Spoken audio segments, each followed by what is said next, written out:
Hey everyone, in this video I'll show you the exact steps to use advanced automation features in your free Agile CRM plan.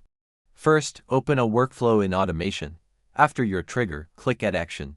To add a delay, find the delay action. Click it, choose to delay for a set time, like 2 days. Click Save Action. The next action will wait before running. Now, add a condition, click Add Action again. Select Condition from the list. A rule builder opens. Set your condition. Example, if contact field lead score is greater than 50, click Save Condition. This creates a split. You'll see the paths, if yes and if no. In the if yes path, click Add Action. Choose what happens for high score leads. To add a notification, click Add Action on any path. Search for the notification action. Choose to notify yourself by email.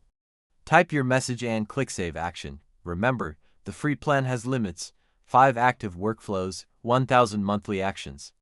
Use these steps within those limits. Finally, turn the workflow active and click Save Workflow. And that's it. You've built an advanced automation with a delay, a condition, and a notification. If this helped you build smarter automations, please like and subscribe. See you next time.